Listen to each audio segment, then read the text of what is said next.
திராட்சப்பழத்தோட்ட ஊழியங்கள் கர்த்தரருளின ஊழியங்கள் திராட்சப்பழத்தோட்ட ஊழியங்கள் கர்த்தரருளின ஊழியங்கள் அவரில் நிலைத்திருந்து கனி கொடுப்போம் கர்த்தர் வாய்க்க செய்வார் அவரில் நிலைத்திருந்து கனி கொடுப்போம் கர்த்தர் வாய்க்க செய்வார் துதி உமக்கே துதி உமக்கே துதி உமக்கே என்றுமே என்றும் துதி உமக்கே துதி உமக்கே துதி உமக்கே என்றுமே என்றும் துதி உமக்கே என்றுமே என்றும் துதி உமக்கே என்றுமே.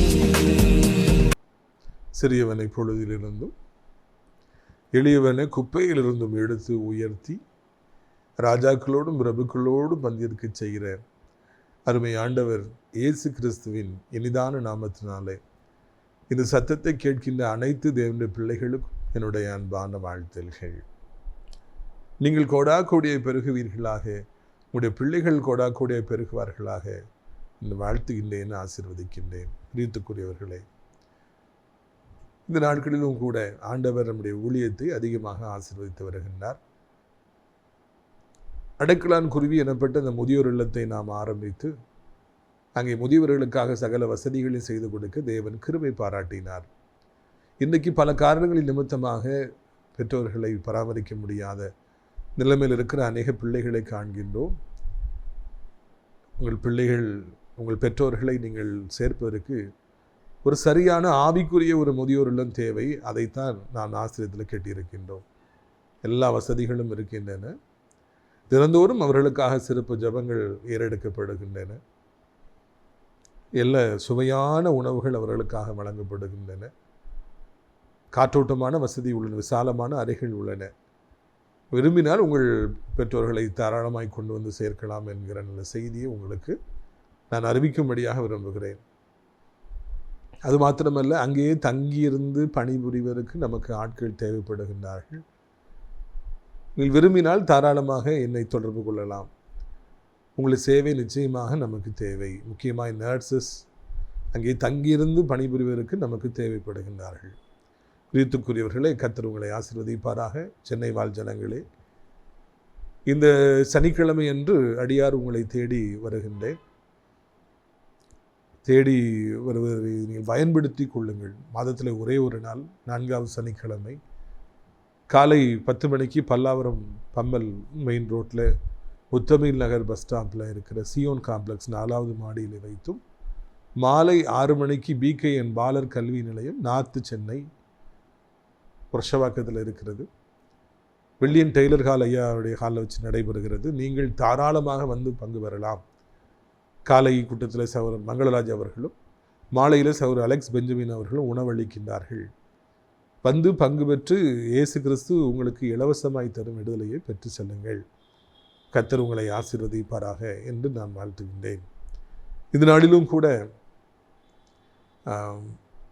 வியாபாரம் செய்கின்ற பிள்ளைகள், பிஸ்னஸ் பண்ணுறவங்க, விவசாயம் செய்கின்றவங்க, மீன் பிடிக்கிறவங்க, கடைகளை வைத்திருக்கிறவங்க எத்தனையோ பேர் இருக்கிறாங்க. அவர்கள் எல்லாம் மிகவும் போராடி கொண்டிருக்கிறாங்க. எப்படி பிஸ்னஸ் பண்ணணும், வெற்றி பெற முடியவில்லை, நான் தொடுவதெல்லாம் தோல்வியாக மாறிவிடுகிறதே, என்ன செய்வேன், எனக்கு பிள்ளைகள் இருக்கிறார்களே, எனக்கு தேவைகள் இருக்கிறது, ஒவ்வொரு நாளும் எனக்கு பணம் தேவைப்படுகிறது, என்ன நான் செய்வேன், எங்கே போவேன், யாரிடத்தில் கேட்பேன் என்று தவித்து நிற்பதை காண்கின்றோம். இந்த உலகத்தில் யாராவது நமக்கு ஹெல்ப் பண்ணுவாங்களா? யாராவது நமக்கு பணம் கொடுப்பாங்களா? யாராவது நம்ம தூக்கி விட மாட்டாங்களா என்று நாம் எதிர்பார்க்கிறோம். ஆனாலும் கூட நம்முடைய எதிர்பார்ப்புகள் அநேக சமயங்களிலே அது பொய்யாய்த்தான் போகின்றன. கர்த்தர் நம்முடைய கையின் கிரியைகளே ஆசீர்வதிக்கணும். நாம் நல்லா இருக்கணும், நமக்கு நிறைய வருமானம் இருக்கணும், நாம் 4 பேருக்கு கொடுக்குற மாதிரி இருக்கணும். அதுதான் சிறந்தது, அதுதான் மகிழ்ச்சியானது, அதுதான் மெய்யானது. ஆனால் ஒவ்வொரு முறையும் அந்த தேவை இருக்குது, இந்த தேவை இருக்குன்னு சொல்லி ஒவ்வொருத்தரையாக போய் நம்ம கையேந்தி கொண்டிருப்போம் என்றால் அது ஆரோக்கியமான வாழ்க்கை அல்லவே அல்ல. கேட்டு கேட்டு ஐயோ எனக்கு இது செய்ய மாட்டீர்களா, அதை செய்ய மாட்டீர்களா, எனக்கு கொஞ்சம் ஹெல்ப் பண்ணுங்களேன், ஐயோ எனக்கு இவ்வளோ பணம் தேவைப்படுது என்று வாழ்கிற இறந்து திரிகிற எத்தனையோ பேர்களை காண்கிறோம், வேதனைப்படுகிறோம். இது கேட்டுக்கொண்டிருக்கிற உங்களுக்கு, தேவனுடைய பிள்ளையாக இருக்கிற உங்களுக்கு ஒரு நாளும் அப்படிப்பட்ட ஒரு நிலைமை வரவே கூடாது என்று நீங்கள் தினந்தோறும் ஜெபியுங்கள். ஆண்டவரே, நான் உம்முடைய பிள்ளை, நான் ஏசப்பா உம்முடைய பிள்ளை. கேட்டு கேட்டு கை நீட்டி வாழுகிற ஒரு வாழ்க்கை, பெற்று வாழ்கிற வாழ்க்கை எனக்கு வேண்டாம். கொடுக்கிற கைகளாக என் கைகளை மாற்ற வேண்டும், வாங்குகின்ற கைகளாக என் கைகள் இருக்கக்கூடாது என்று நீங்கள் ஜெபியுங்கள். அப்பொழுது ஆண்டவர் நிச்சயமாக உங்களுக்கு உதவி செய்வார், நிச்சயமாக உங்களை ஆசீர்வதிப்பார். நான் சொல்வது உண்மைதானே?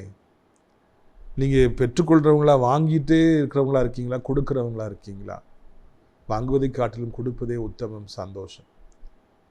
இந்த நாளில் கூட அப்படிப்பட்ட மக்களுக்காகவே ஒரு சிறப்பான செய்தி காத்திருக்கிறது. இந்த செய்தி உங்களுடைய வாழ்க்கையை மாற்றி போடுவதாக, புரட்டி போடுவதாக, ஆண்டவருடைய ஆசீர்வாதங்கள் உங்களுடைய வாழ்வில் பொங்கி வருவதாக, கையின் பிரயாசங்களில், பிஸ்னஸில், விவசாயத்தில் ஆசீர்வாதங்கள் அள்ளி கொடுக்கப்படுவதாக என்று வாழ்த்தி இந்த செய்தியை உங்களுக்கு நான் கொடுக்கும்படியாக விரும்புகிறேன். உங்களுக்காக ஒரு சில வசனங்களை ஆதியாகமங்களுடைய புஸ்தகத்திலிருந்து நான் வாசித்து தியானிக்கிறேன், கவனியுங்கள். ஆதியாகமம் 26வது அதிகாரம் 12ஆம் வசனம் முதல். ஈசாக்கு அந்த தேசத்தில் விதை விதைத்தான். கர்த்தர் அவனை ஆசீர்வதித்ததினால் அந்த வருஷத்தில் 100 மடங்கு பலனடைந்தான்.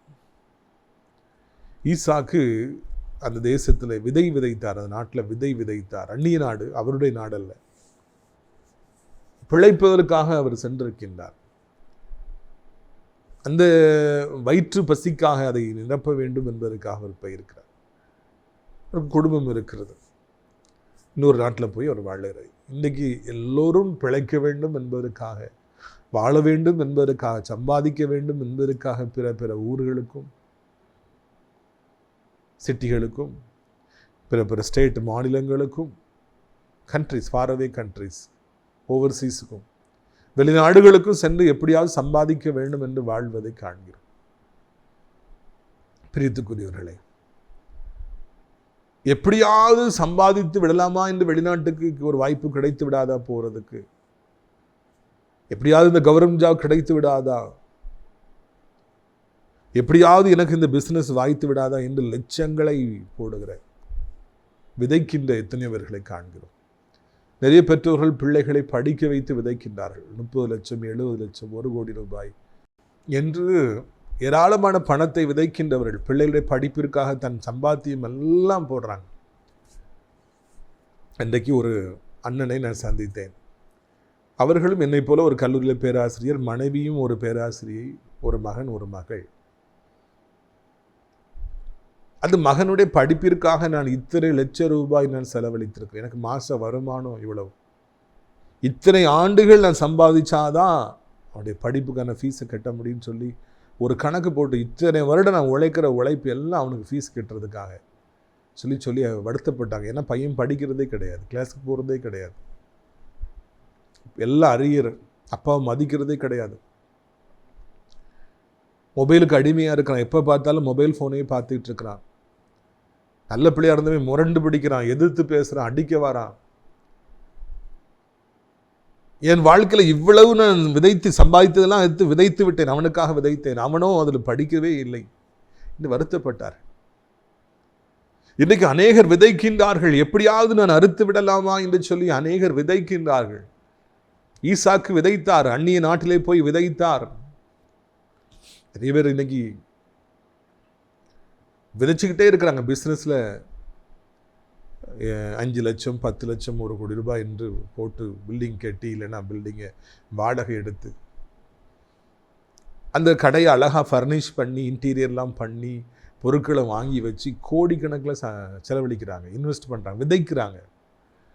சென்னைக்கு நான் போகிற பொழுதெல்லாம் எனக்கு ஆச்சரியமாக இருக்கும். ஒரு சின்ன கடையாக இருக்கும், எவ்வளவு வாடகை என்றால் 40,000 ரூபாய், 50,000 ரூபாய்மாங்க. ஒரு சின்ன கடை. இன்றைக்கி ஒரு சின்ன கடை எவ்வளோ வாடகைன்னு கேட்டேன், மாதம் 70,000 ரூபாய் என்று சொன்னார். சென்னையில் ஒரு கடைக்கு 2 லட்ச ரூபா வாடகை, 3 லட்ச ரூபா வாடகைன்னா ஒரு விஷயமே கிடையாது. அவ்வளவு விதைத்து அந்த கடையை வாடகைக்கு எடுத்து அலங்காரப்படுத்தி அந்த டெக்கரேஷனுக்கு எத்தனையோ லட்சங்கள். எவ்வளவோ பணத்தை விதைத்து எப்படியாவது எனக்கு பிரயோஜனம் கிடைத்து விடாதா என்று கண்ணீர் வடிக்கிற எத்தனையோ பேர்களை காண்கிறோம். திருநெல்வேலியாக இருக்கட்டும், தூத்துக்குடியாக இருக்கட்டும், நாகர்கோவிலாக இருக்கட்டும், எந்த ஊராக இருக்கட்டும், புதிதாக கடைகள் எழும்பிக் கொண்டே வருகின்றன. லைன் கடைகள்னு சொல்லுவாங்க. வரிசையாக கடைகளை கட்டி விட்டுக்கிட்டே இருக்கிறாங்க. மெயின் ரோட்டில் கட்டி விட்டுக்கிட்டே இருக்கிறாங்க. எல்லா கடைகள்லையும் ஆட்கள் வராங்க. நான் நினைப்பேன், இங்கெல்லாம் இவ்வளோ கடையை கட்டுறாங்களே, இங்கே யார் வரப்போகிறான்னு பார்த்தா எல்லாம் ஃபுல்லாகிடும். எனக்கு அது ரொம்ப ஆச்சரியமாக இருக்கும். அங்கே வருபவர்கள் எல்லாம் பல லட்சங்களை போட்டு கடையை திறந்து பலன்களை கேட்டி சொந்தக்காரர்களை வரவழைத்து குருவானவர்களை வரவழைத்து பிரேயர் பண்ணி விருந்து வைத்து இந்த பிஸ்னஸ் செழிக்க வேண்டும் என்று விதைப்பதை பார்க்கிறோம். எப்போ தெரியுமா வெற்றி? விதைப்பது நமக்கு பதிலுக்கு கிடைக்கணும், இன்னும் பல மடங்கு கிடைக்கணும். அதுதான் வெற்றி.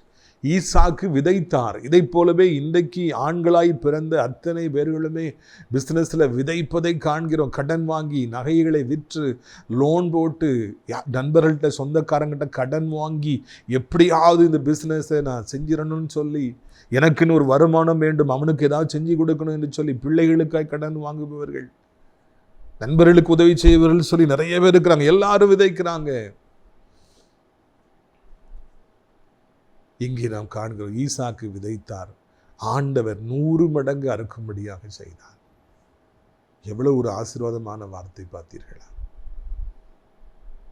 இயேசப்பாவுடைய கண்களில் கிருமை கிடைத்ததுனால ஆண்டவர் ஈசாக்கை ஆசீர்வதிக்க வேண்டும் என்று நினைத்தபடியினாலே முந்திய வசனங்களை வாசிக்கிற பொழுது அவர் அவ்வளவு சிறுமைப்பட்டு ஆபிரகாமுடைய குமாரராகி அவர் வெட்கப்பட்டபடியினாலே அந்த வெட்கங்களை அவர் மறக்க வேண்டும். அவர் சிறுமைப்பட்ட இடத்துல, வெட்கப்பட்ட இடத்துல அவரை உயர்த்த வேண்டும். அவரை சாதாரணமாய் கேவலமாய் பார்த்தவரெல்லாம் அவரை அதிசயமாய் பார்க்க வேண்டும் என்பதற்காக, ஈசாக்கு என்னுடைய பிள்ளை என்று சொல்லி எல்லாருக்கும் காண்பிக்க வேண்டும் என்பதற்காக, நான் தெரிந்து கொண்ட ஜனம் என்று எல்லாரும் அறிய வேண்டும் என்பதற்காக, கர்த்தரை அறியாத அந்நிய மக்கள் இருந்த அந்த இடத்துல ஒரே ஒரு மகனாகி அந்த ஈசாக்கை ஆண்டவர் ஆசீர்வதிக்கின்றார். அவர் விதைத்ததை 100 மடங்கு ஆண்டவர் அறுக்கும்படியாக செய்தார். அல்லேலூயா. நீங்கள் பிசினஸ் பண்றவங்களா இருப்பீங்கன்னா தயவு செய்து இந்த வசனத்தை, இந்த வாக்கு தத்துவத்தை தினந்தோறும் சொல்லுங்க. அவர் விதைத்ததை 100 மடங்கு அறுக்கும்படியாக ஆண்டவர் செய்தார். 2 மடங்கு அறுத்தாலே போதுங்க. 10,000 ரூபா நான் போட்டுக்கிறேன், மாதம் ஒரு 15,000 20,000 வந்தாலே எனக்கு போதுங்க. நம்ம 5 லட்ச ரூபா 10 லட்ச ரூபா போட்டு, இல்லைன்னா 1 கோடி ரூபா போட்டு மாதம் ஒரு 10,000 வந்தால் கூட போதுங்கிற அளவுக்கு இருக்கணும்னா அது கூட வரமாட்டேங்குது. எவ்வளோ பேர் பணத்தை போட்டு விதைச்சிட்டு அதுக்கு பிறகு அறுக்கவே முடியல. அவங்களால கடையை மூடிடுறாங்க. கஸ்டமர்ஸ் வராதனால மனம் வெறுத்து போகிறாங்க. அநேக தற்கொலை செய்து கொள்கிறாங்க. தூத்துக்குள்ள ஒரு பிரபலமான ஹோட்டல் இருந்தது. நான் நிறைய தடவை போய் சாப்பிட்ருக்கிறேன். நிறைய கூட்டம் வரும். இந்த நாட்களில் அந்த கூட்டம் குறைந்து விட்டது. பிஸ்னஸ் லாஸ் ஆயிடுச்சு. அந்த ஓனர் மன அழுத்தத்தோடு காணப்பட்டிருக்கிறார். ஒரு நாள் அவர் நாகர்கோவிலேருந்து திருநெல்வேலிக்கு வந்து கொண்டிருந்த பொழுது பஞ்சர் ஆயிடுச்சு. சரியாக பஞ்சர் ஆயிடுது. அப்போது டிரைவர் இறங்கி அந்த பஞ்சரை ஓட்டிக்கிட்டு இருக்கிறாரு, ஸ்டெப்னியை மாற்றிக்கிட்டு இருக்கிறாரு. இவர் அங்கே அப்படியே மன வெறுத்து போய் ஒரு வாக்கிங் போகிறார். காரு கூட பஞ்சர் ஆயிடுச்சுன்னு சொல்லி. ரெண்டால் எவ்வளவோ கோடிகளை போட்டு இப்போ எல்லாம் நஷ்டமாகிடுச்சு. விதைச்சது அறுக்க முடியல. அவர் போகும்பொழுது பக்கத்தில் ஒரு ரோட்டு ஓரத்தில் கிணறு கரெக்டாக இருக்குது. சாத்தான் கரெக்டாக அந்த இடத்துல தான் பஞ்சர் ஆக வச்சுருக்கிறான். அந்த மன அழுத்தம் தாங்க முடியாமல் அந்த ஐயா அந்த கிணத்துக்குள்ளே குதித்து தற்கொலை செய்து கொண்டார் என்று நான் பேப்பரில் வாசித்தேன். வேதனைப்பட்டேன். விதைத்ததை அறுக்க முடியாமல் போகிற பொழுது, நஷ்டம் ஏற்படுகிற பொழுது, எவ்வளவோ பெரிய பிஸ்னஸ் மேனாக இருந்தால் கூட அது மன அழுத்தத்தை கொண்டு வந்து அவர்களை தற்கொலைக்கு நேராக தூண்டுகிறது, அழைத்து செல்கிறது. நிறைய பிஸ்னஸ் மேன் பணம் விதைத்து அதை கிடைக்காதபடியினால, அறுக்க முடியாதபடியினால மன அழுத்தத்தில் பாதிக்கப்பட்டு ஹார்ட் அட்டாக்கை சந்திக்கிறாங்க. தெரியுமா? வெக்கப்பட்டு போய் அவர்கள் யாரிடத்திலும் பேச முடியாதபடிக்கு தடுமாறுறாங்க. கடை வாடகை கொடுக்கணுமே, பிள்ளைகளை படிக்க வைக்கணுமே, இவ்வளோ பணத்தை விதைச்சு இதுலேருந்து ஒன்றுமே எனக்கு கிடைக்கல, என்ன செய்வேன்? இன்றைக்கு இந்த கவலையோடு வாழ்கிற எத்தனையோ கோடி பேர்களை நான் காண்கின்றோம். ஐயா, உங்களால் விதைக்கத்தான் முடியும். ஒரு பிஸ்னஸில் இன்வெஸ்ட் பண்ணதான் முடியும், ஒரு ஷேர் மார்க்கெட்டில் இன்வெஸ்ட் பண்ணதான் முடியும், ஒரு நிலத்தை வாங்கி அதில் இன்வெஸ்ட் பண்ணதான் முடியும், விதைக்க தான் உங்களால் முடியும். அதை அறுக்க செய்ய ஆண்டவரால் மாத்திரம்தான் முடியும். பல மடங்கு அதை திருப்பி கொடுக்க, பல மடங்கு உங்களை ஆசீர்வதித்து இந்த பணத்தை திருப்பி கொடுக்க, அதிலிருந்து விளைச்சலிலிருந்து ஏராளமான பணத்தை கொடுக்க, விதைத்ததை பல மடங்கு அறுக்க செய்ய ஏசப்பாவால் மாத்திரம்தான் கூடும். அதை நீங்கள் முதல்ல அதை புரிந்து கொள்ளுங்க. நீ எவ்வளவு அறிவாளியாக இருந்தாலும் சரி, எவ்வளவு நீ திறமையானவங்களா இருந்தாலும் சரி, உங்களால விதைக்கத்தான் முடியும், அறுக்க செய்ய வைக்கிறவர் நம்முடைய ஆண்டவர் இயேசு. ஏசப்பா உங்களை நேசிச்சிட்டாங்க அப்படின்னா, உண்மையிலே நீங்கள் கடவுளை பிள்ளையா இருப்பீங்கன்னா, இந்த நாளில் அவர் சொல்றாரு, மகனே, இந்த நாளிலிருந்து நீ எதை விதைத்தாலும் அதை நான் 100 மடங்கு தருவேன். Such generous God Jesus Christ. ஏசப்பா தாராளமாய் கொடுக்கின்ற ஒரு தெய்வமாக இருக்கிறபடியினாலே நீ விதைச்சு பாருப்பா, நான் 100 மடங்கு உனக்கு தருவேன்.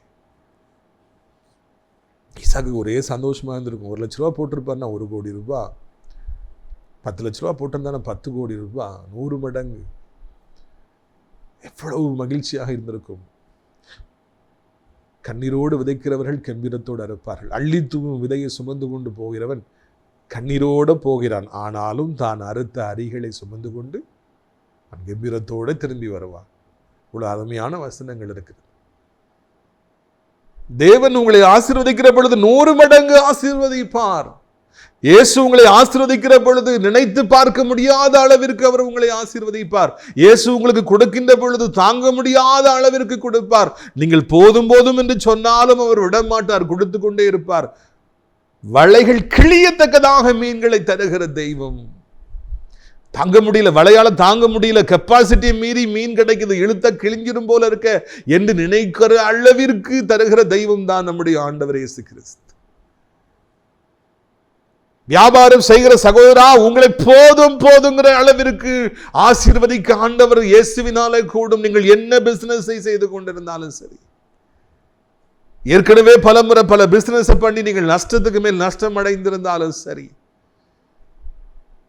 உங்களுக்கு எதிரிகள் இருந்து உங்கள் பிசினஸை குறித்து கேவலமான செய்திகளை பரப்பிக் கொண்டிருந்தாலும் சரி, போட்டியாக எதிராக கடைகளை வைத்து உங்கள் பிசினஸ் அடிக்கணும்னு சொல்லி செயல்பட்டு இருந்தாலும் சரி, எப்படிப்பட்ட நிலைமையில் இருந்தாலும் சரி, உங்களுக்கு ஆண்டவர் தருகிற நற்செய்தி, இயேசு உங்களை வாழ்க்கையில பிசினஸ்ல குறுக்கிடுவார் என்றால், அவர் உங்களை ஆசீர்வதிக்க வேண்டும் என்று நினைப்பார் என்றால் 100 மடங்கு உங்களுக்கு கொடுப்பார்.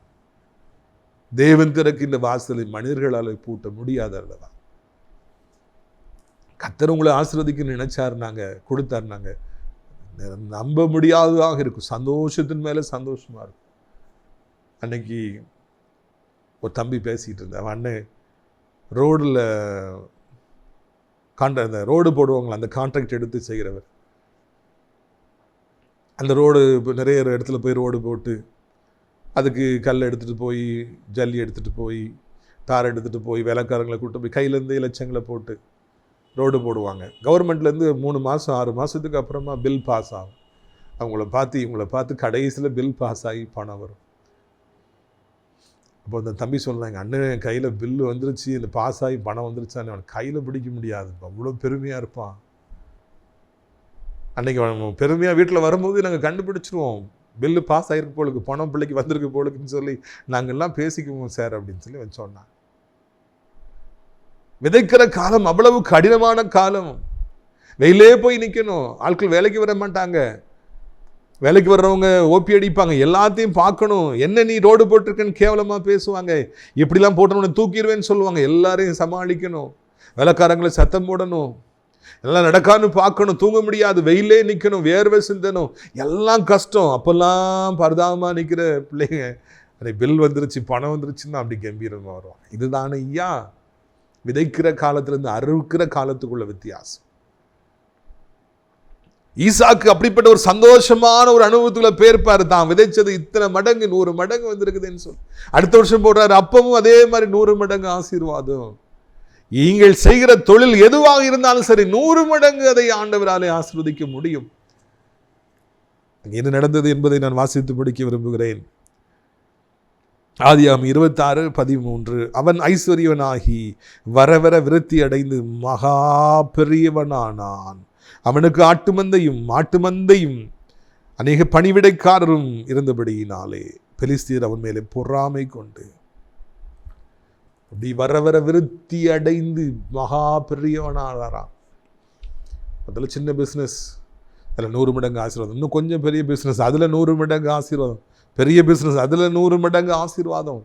வர வர விருத்தி அடைந்து அடைந்து எல்லைகள் பெரிதாகி பெரிதாகி வளங்கொண்டு இடங்கொண்டு பெருகி பெருகி பெருகி மந்தைகள் பெருகி ஆடுகள் பெருகி மாடுகள் பெருகி வேலைக்காரர்கள் பெருகி சொத்துக்கள் பெருகி ஆஸ்திகள் பெருகி பெலிஸ்தியர்கள் எல்லாம் பொறாமை கொள்ளுகிற அளவுக்கு, பற்களை கடிக்கிற அளவுக்கு அங்கே அந்த ஈசாக்கு எனப்பட்ட தேவனுடைய தாசன் ஆபிரகாமுடைய பிள்ளை பெருகினார், மகா பெரியவனாய் மாறினார், பிசினஸ்ல பெரியவனாய் மாறினார். அவரை கண்டு எல்லாரும் கையெடுத்து கும்பிடுகிற அளவிற்கு, தேடி வருகின்ற அளவிற்கு, ஐயாவை பார்க்க முடியுமா என்று கேட்கின்ற அளவிற்கு தேவன் அவரை உயர்த்தினார்.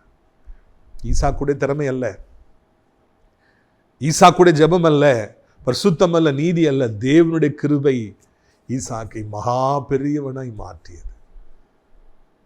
கணக்காரங்க 100 கணக்கில் இருந்திருப்பாங்க. எவ்வளவு சம்பளம் போட்டிருக்கணும் ஐயா, யோசித்து பாருங்க. இத்தனை வேலைக்காரங்களை எவ்வளோ 3 நேரம் சாப்பாடு போட்டிருக்கணும், அவங்களுக்கு தங்குறதுக்கு இடம் பார்த்து கொடுத்துருக்கணும், பிள்ளைகளை பராமரிச்சிருக்கணும், மருத்துவ செலவுகளை கொடுத்துருக்கணும், எல்லாம் கொடுக்குறாரு. ஏன்னா அவ்வளோ வருமானம் இருக்குது. எத்தனை ஆடுகள் மாடுகள் பெருகி இருந்தது, பூமி தாங்க முடியாத அளவுக்கு. அவங்களுக்கு மேய்ச்சலுக்கு இடம் வேணும், அவங்கள தங்க வைக்கணும், அவங்களுக்கு நல்ல சாப்பாடு கொடுக்கணும், தீவனம் கொடுக்கணும். அதெல்லாம் செய்ய முடிஞ்சுதுங்க. காரணம், அவர் வர வர விருத்தி அடைந்து கொண்டே இருந்தார். எத்தனையோ பேர்களை நான் காணும், எத்தனை பிஸ்னஸ் பார்க்குறோம்.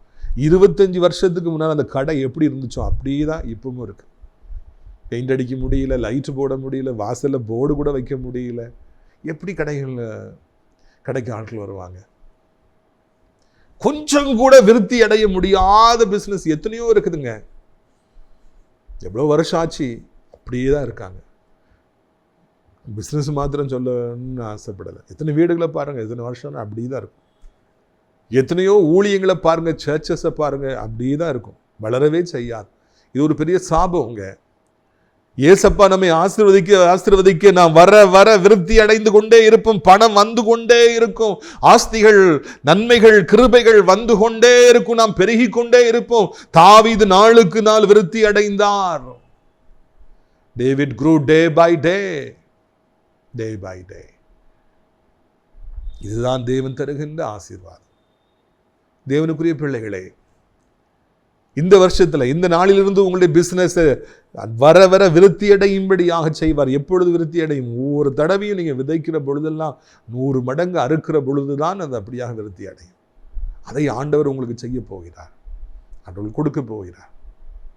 இதுவரை கொடுக்காமல் இருந்த காலம் போதும், முடிஞ்சிருச்சு. ஆண்டவர் ஒருவேளை உங்களை காணாமல் இருந்த காலங்களும் முடிஞ்சு போச்சு. இப்பொழுது உங்களை ஆசீர்வதிக்கிற காலம். வியாபாரம் செய்கிற மக்களை மறந்துடாதீங்க, இந்த நாளிலிருந்து ஆண்டவர் உங்களை 100 மடங்கு ஆசீர்வதிப்பார். தம்பி, தோல்விக்கு மேல் தோல்வி, கடனில் நிற்கிற தம்பி, இனி ஆண்டவர் 100 மடங்கு ஆசீர்வதித்து வர வர நீங்கள் விருத்தி அடைந்து ஒரு பெரிய ஐஸ்வர்யவானாய் நீங்கள் மாற்றப்படுகிற காலம் ஆரம்பித்து விட்டது. மனிதனுடைய வார்த்தை அல்ல, கர்த்தருடைய வார்த்தை, தெய்வத்துடைய வார்த்தை என்பதை நீங்கள் நினைவு கூறும்படியாக நான் விரும்புகிறேன். எந்த ஒரு பிஸ்னஸாக இருக்கட்டும், நம்மளுடைய திறமை நம்மளை ஒரு காலம் காப்பாற்றாது, நண்பர்களால் ஒரு காலம் நம்மளை காப்பாற்ற முடியாது. இயேசு ஒருவரே நம்மை ஆசீர்வதிக்க முடியும். இயேசு ஒருவரே நம்முடைய வாழ்க்கையில் சந்தோஷமான காலங்களை கொண்டு வர முடியும். உங்களுடைய பிஸ்னஸ்க்காக நான் ஜெபிக்கும்படியாக விரும்புகிறேன். கண்களை மூடுவீர்களா? அப்பா, இந்த அருமையான நாளிலும் கூட அருமையான ஒரு சத்தியத்தை நாங்கள் கேட்கும்படியாக எங்களுக்கு நீங்கள் உதவி செய்திருக்கிறீங்க.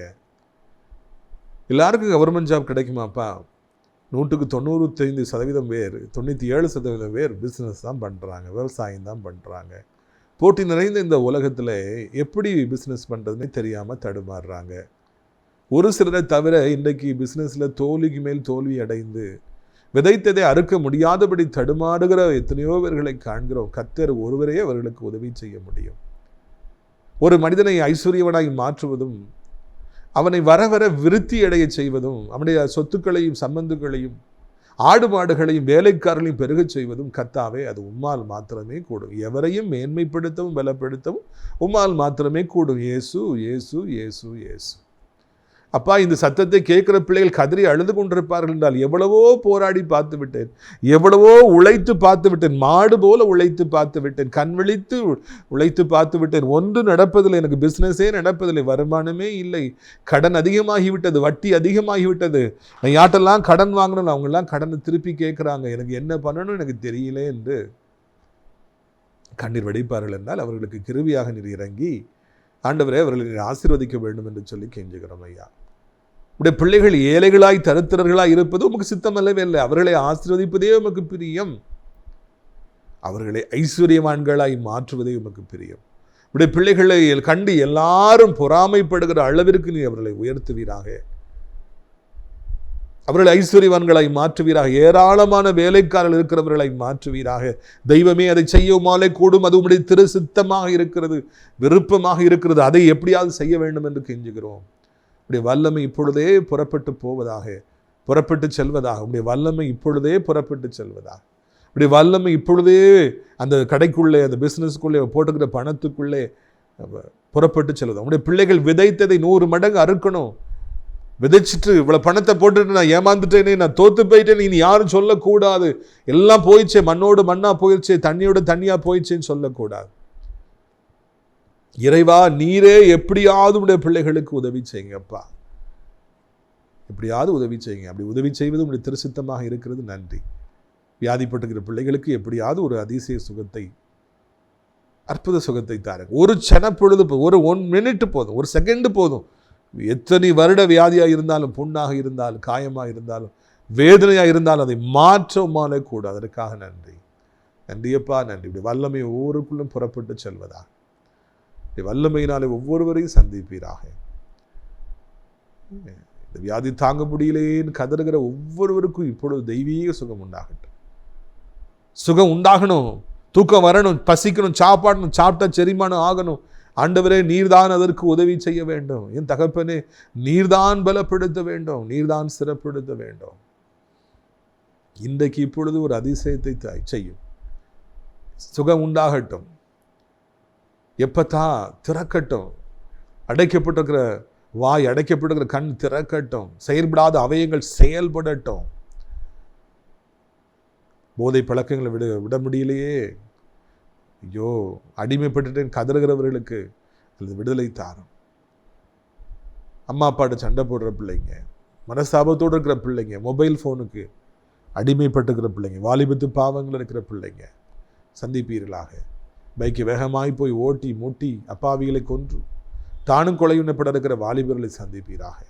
நெடுங்காலமாய் திருமணமாகாமல் குழந்தை இல்லாமல் இருக்கிறவர்களுக்கு ஜெபிக்கிற அற்புதங்களை செய்வீராக. உலகம் முழு இருக்கிற அத்தனை நாடுகளையும் ஆசீர்வதிப்பீராகப்பா. அனைத்து மக்களும் அமைதியாக சமாதானமாக வாழட்டும்.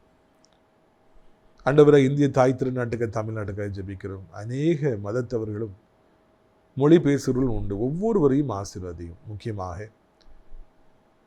எங்களுடைய அனைத்து தேவனுடைய பிள்ளைகளையும், ஆலயங்களையும், திருச்சபைகளையும், ஊழியக்காரர்களையும், பாஸ்டர்ஸையும் ஆசீர்வதிங்க. நாசிரை திராட்சைப்பழத்தோட்ட ஊழியங்களை நேசிக்கிற, நாள்தோறும் நம்முடைய நிகழ்ச்சிகளை பார்க்கிற, ஆதரிக்கின்ற, காணிக்கையினால ஜெபத்தினால தாங்குற நல்ல உள்ளங்கள் ஒவ்வொருவரையும் ஆசீர்வதி. அற்புதம் செய்யும், மகிமைப்படும். இயேசுவின் மூலமே ஜெபிக்கிறோம் நல்ல பிதாவே, ஆமென்.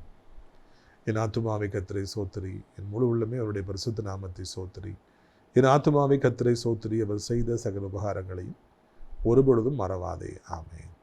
நம்முடைய கர்த்தராகிய இயேசு கிறிஸ்துவுடைய கிருபையும், பிதாவாகிய தேவனுடைய அன்பும், பரிசுத்த ஆவியுடைய அந்யோன்ய ஐக்கியமில்லாத பிரசன்னம் உங்கள் அனைவரோடும் என்றைக்கும் சதா காலங்களிலும் தங்கியிருப்பதாக. அல்லேலூயா, அல்லேலூயா. God bless you. ஆமென்.